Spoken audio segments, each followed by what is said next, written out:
여러분 가운데 제가 이제 질문 하나를 던지면 자신 있게 손을 드실 분들이 몇 분이나 될는지 살짝 궁금해집니다.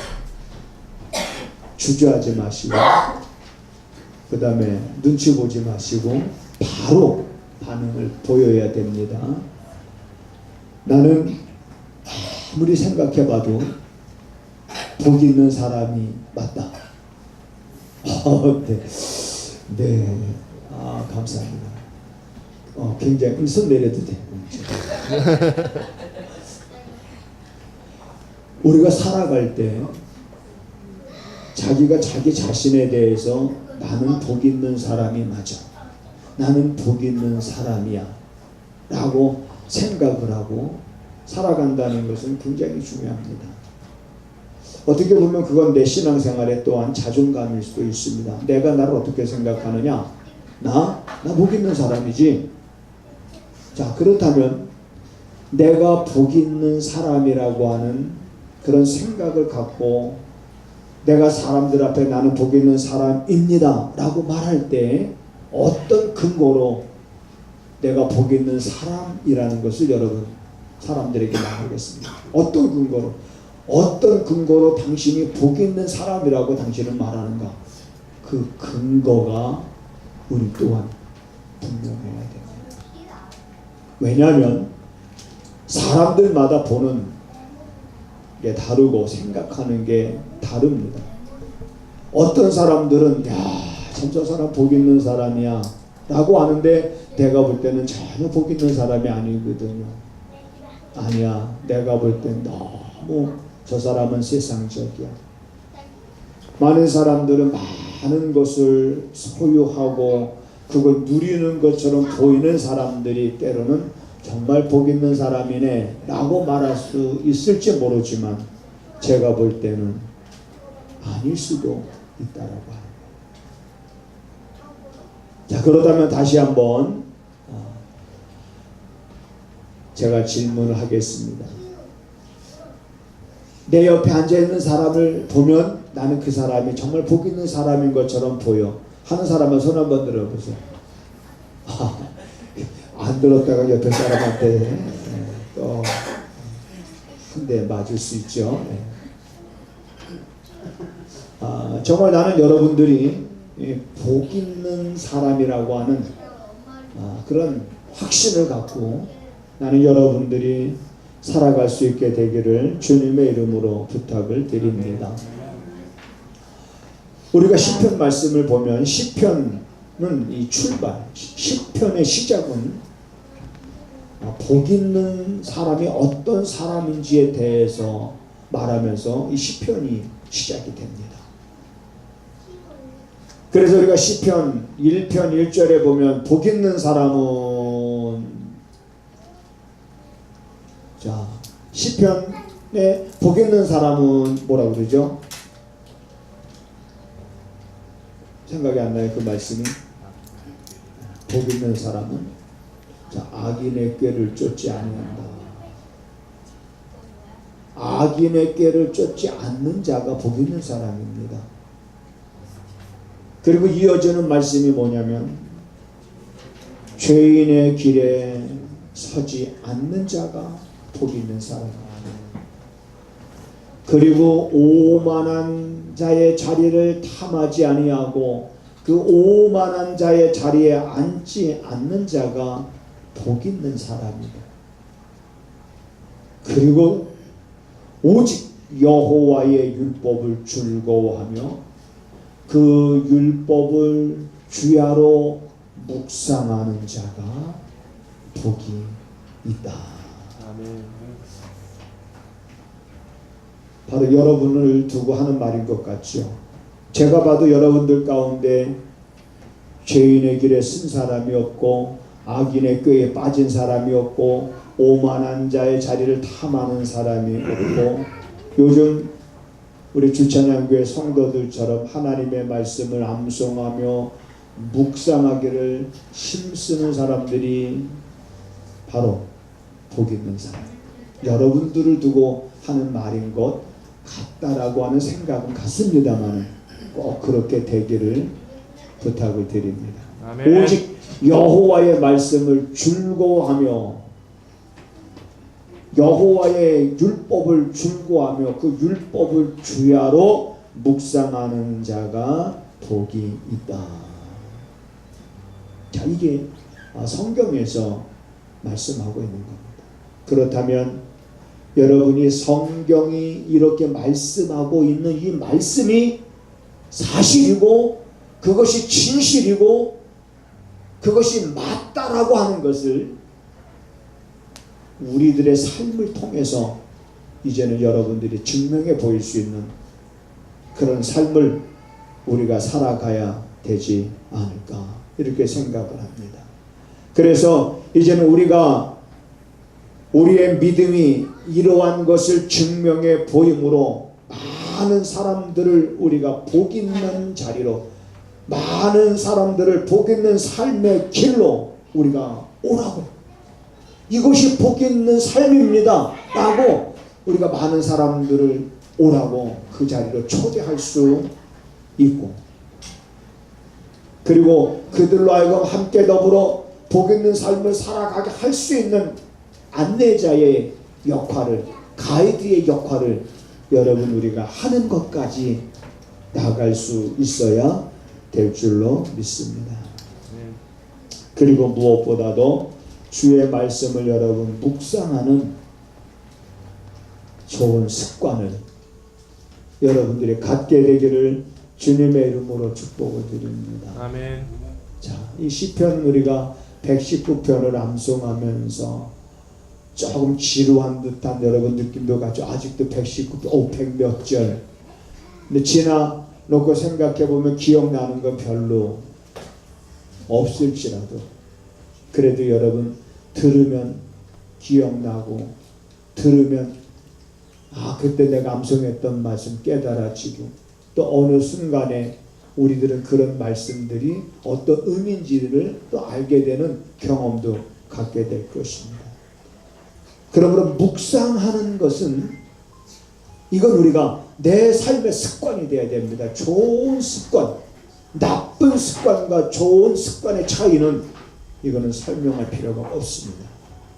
하나님의 말씀을 묵상하는 것은 우리에게 좋은 습관이 되어져야 됩니다. 오늘 시편 기자의 고백을 보면 이런 표현이 있습니다. 주의 말씀을 묵상하려고 내 눈이 야경이 깊기 전에 깨어나이다. 왜 그러면 주의 말씀을 이렇게 우리가 묵상을 해야 될까? 여러분, 성경은 이 주의 말씀을 묵상함을 통해서 우리가 어떤 것을 경험할 수 있고 어떤 것을 체험할 수 있는지 어떤 것을 우리가 묵상을 통해서 정말 사람들에게 보일 수 있는지 그러한 것들을 우리에게 보여주고 있습니다. 우선 묵상이라는 말은 국어사전에 보니까 말없이 내 마음으로 생각하는 것이다.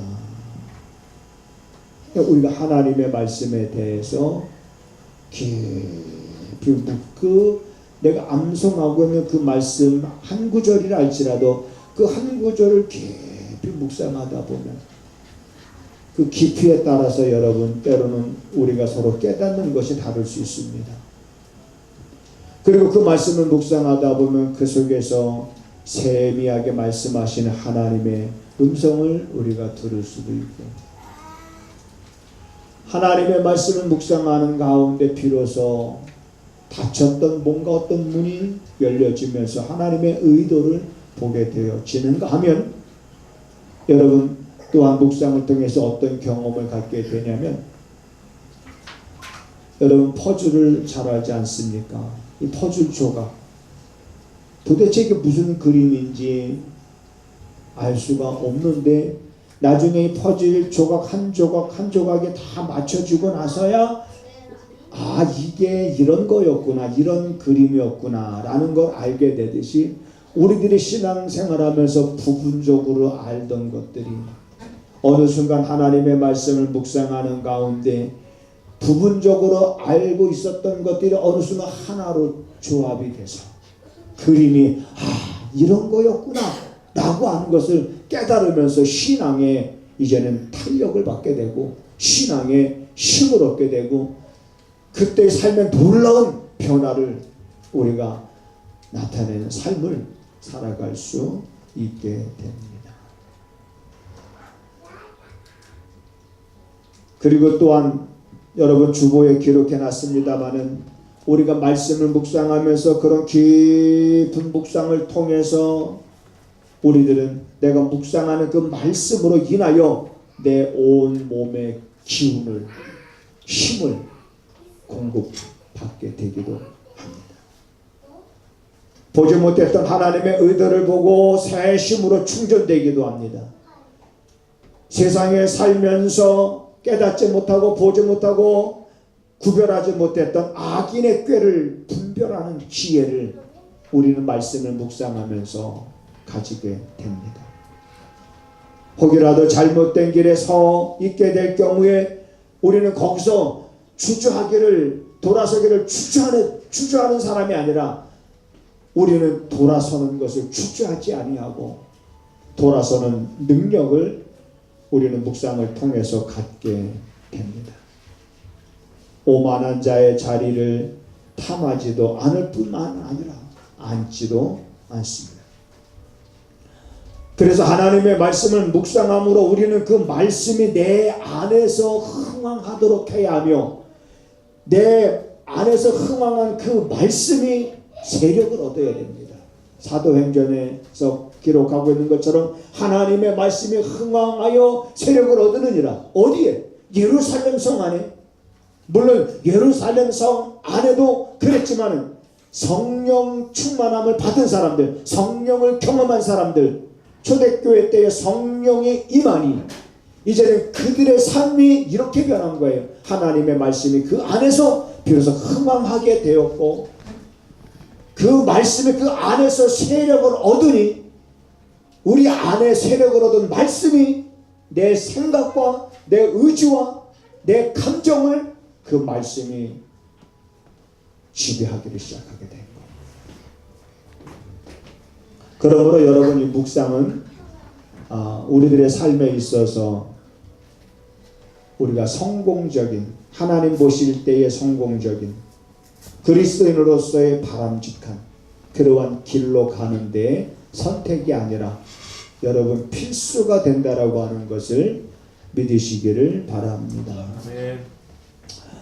자, 그렇다면 우리가 하나님의 말씀을 전체적으로 다 암송하고 묵상하면 좋지만 특히 우리가 묵상해야 될 그런 말씀들이 있습니다. 지난주는 아니죠. 이번 주죠. 그러니까 2019년 5월 19일이니까 얼마 지나지 않았습니다. 미국 그 조지아주 애틀랜타에 있는 그 모어하우스 대학의 졸업식장에서 있었던 일입니다. 그 졸업식장에서 졸업생들이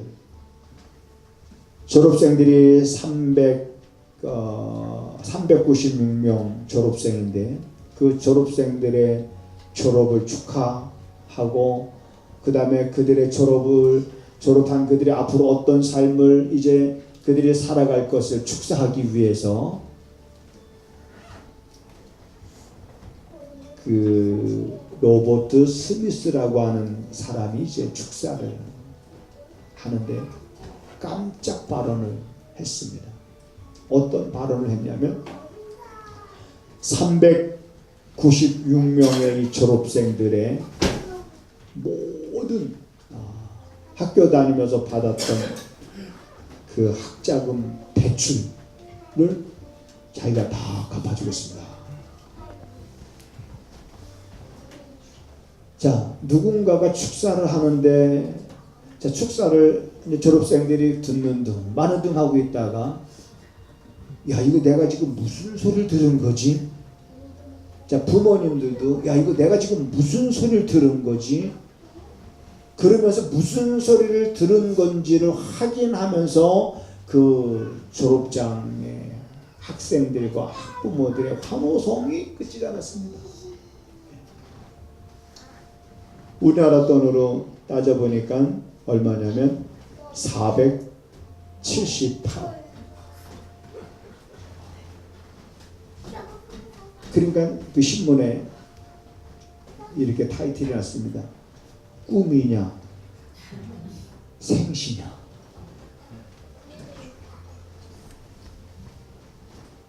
자, 여러분 정말 참 대단한 사람이다. 좀 우리나라 재벌들도 좀 이런 사람 좀 나타났으면 참 좋겠다.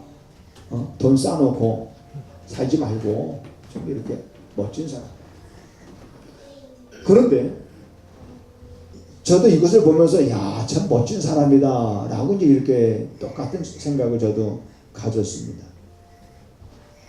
자, 그러면 그 졸업생들이 자기가 학자금 대출 받은 거를 이제 갚을 필요가 있어요, 없어요?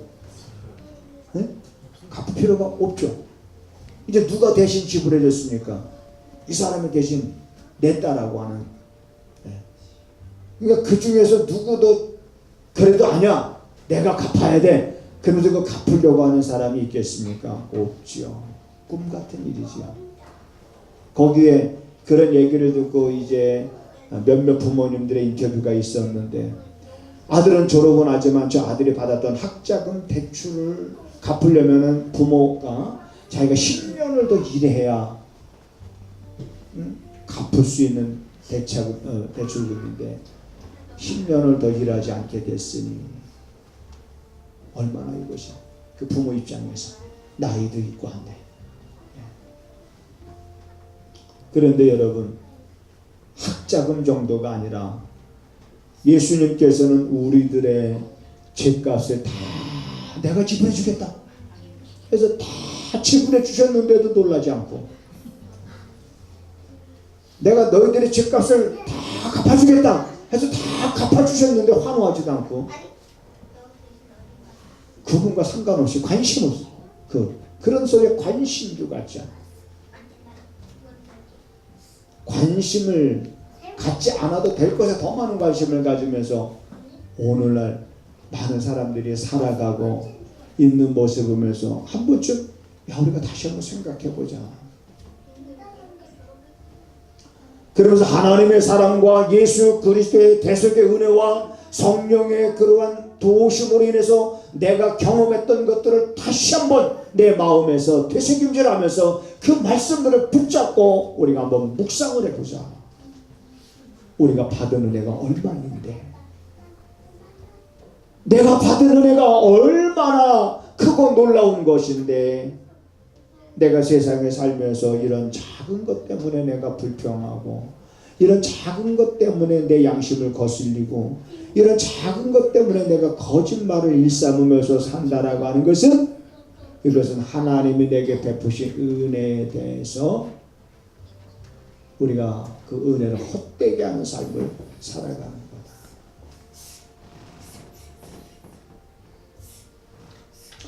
자, 우리 옆에 사람과 이렇게 한번 인사 한번 해볼까요? 너 나한테 이럴 수 있어? 한번 해봐요. 시작. 야, 네가 도대체 나한테 이럴 수가 있어?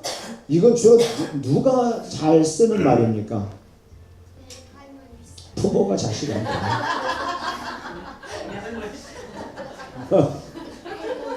아, 그렇구나. 그렇죠. 그러니까 네가 나한테 이럴 수가 있냐? 내가 너를 어떻게 키웠는데, 내가 먹을 거 안 먹고, 입을 거 안 입고, 내가 쓸 거 안 쓰고, 내가 가고 싶은데 안 가고, 내가 너를 이렇게 키웠는데 네가 나한테 이럴 수가 있어? 요즘에 이런 이야기들을 우리가 많이 듣습니다. 또 많이 보게 됩니다. 우리가 부모님들의 자식을 키우긴 하지만, 사랑을 다해서 키우긴 하지만, 자식들이 그런 부모님이 바라는 것과 상관없이, 부모님의 의도와 상관없이 살아가는 그런 자식을 놓고 부모님들이 그렇게 하소연합니다. 그래서 이제 부모님들도 야가 져가지고, 야, 이제 자식들 다 주고 없다. 자식이 뭐고 다 필요 없다 이제는. 저는 어디까지만 딱 가리키고 그 다음에 그걸로 끝이야. 아무것도 안 줄 거야. 뭐 이렇게. 그래서 이제 그것이 하나의 주제가 돼서 방송에서 토론하기도 합니다. 주제를 가지고. 제가 이런 얘기를 하는 것은 뭐 지금 오늘 우리 부모님과 자녀들의 사이를 뭔가 좀 불편하게 만들려고 하는 것이 아니라, 불편해질 수 있다 할지라도 나와 하나님과의 관계 속에서 하나님이 우리에게 만약에 그렇게 말씀하신다면, 야, 너 나한테 이럴 수가 있냐? 그렇게 말씀하신 하나님도 아니시지만 그분이 우리에게 베푸신 은혜가 얼마나 크고, 값진 것이지만은 은혜라는 건 뭡니까? 값없이 주신 것이다. 그런 엄청난 은혜를 우리가 값없이 받은 것에 대한 그분의 사랑과 은혜를 우리가 깊이 우리가 묵상하면서, 나는 여러분들이 사는 날 동안 여러분의 입에서 그런 환호성이 멈추지 않고 중단되지 않고 끊임없이 샘물처럼 솟아나듯이 여러분의 그 입에서 솟아나게 되기를 주님의 이름으로 축원합니다. 우리가 묵상해야 될 말씀들, 하나님의 사랑이 얼마나 크면 어떤 분들은 하늘을 두루마리 삼고 바다를 먹물로 삼는다 할지라도 그 사랑을 다 기록할 수 없다고 말합니다. 얼마나 그 사랑이 큰지 바닷물을 먹물로 삼아서 내가 기록한다 할지라도 다 기록할 수 없다? 우리는 실감나지 않습니다. 그래서 A4 용지 한 장을 주고, 여러분 바닷물로 먹물 삼기는 좀 어려우니까 그저 볼펜 한 자로 이거 다 닳도록 하나님의 사랑을 여러분이 A4 용지에다가 한번 써보시죠. 그러면 여러분, 우리가 하나님의 사랑에 대해서 이 A4 용지 한 장에 가득 채울 수 있을까요? 쓰기 시작합니다. 하나님은 사랑이시라. 그리고 뭘 써야 될지 거기서부터 막힌다 그럽니다. 우리 현지하고 정은이하고 시온이한테만 물어볼까? 엄마 아빠가, 목사님 봐봐, 엄마 아빠가 사랑하는 건 분명하지? 응? 아니 시온이 눈만 꼬북꼬북하지? 분명하지? 분명하지. 그러면 엄마 아빠가 사랑하는 게 분명하니까 엄마 아빠 사랑에 대해서 이 A4 용지 한 장을 다 쓸 수 있을까? 볼펜으로? 그거는 고개를 설레서. 그 뭐 제가 우리 학생들한테 질문하나 또 누가 저한테 질문해도 참 어렵습니다. 알긴 알아요. 그러나 우리가 묵상을 통해서 그 깊이를 알아가는 거거든요. 우리가 묵상을 하다 보면 깨닫게 되고 깊이를 알게 되고, 그럼 좀 더 깊이 이해하게 되고, 그때는 섭섭했던 것들이 지나고 나서 생각해보고 묵상해보니까 그게 아니었구나, 이런 거였었구나, 그때 내가 어리석었지, 그때 내가 너무 미련했어, 그때 내가 왜 이렇게 철이 없었지, 이렇게 깨달아가면서 철이 들어가는 우리의 신앙이 하나님의 생명의 말씀을 묵상함을 통해서 이렇게 철이 들어가고 이렇게 깨달아가고 이렇게 우리가 그분의 사랑을 깊이 인지해 갈 수 있는 성도의 여러분 삶이 되어져야. 따라서 하시겠습니다. 세상에 빠지지 않고 주님의 약속의 말씀에 빠져들게 된다. 그렇지 않으면 자꾸 세상에 빠져들게 됩니다. 자꾸 세상의 즐거움과 세상의 자랑과 세상의 명예와 세상의 저 화려한 것들에 오라는 손짓을 거절해야 되는데 거절하지 못하고 적당한 선에서 타협하면서 이것도 아니고 저것도 아닌 모습을 갖고 우리가 신앙생활 할 가능성도 우리가 세상에 사는 동안에는 있기 때문에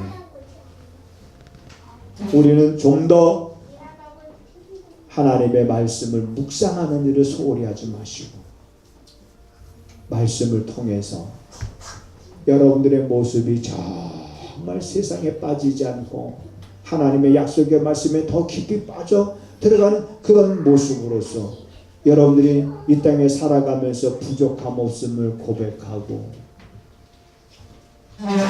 여러분의 얼굴이 낮에는 해처럼 밤에는 달처럼 그렇게 밝게 빛나고 그래서 여러분들의 삶, 여러분들의 그 나타나는 외모가 복음이 될 수 있기를 주님의 이름으로 부탁을 드립니다. 아멘.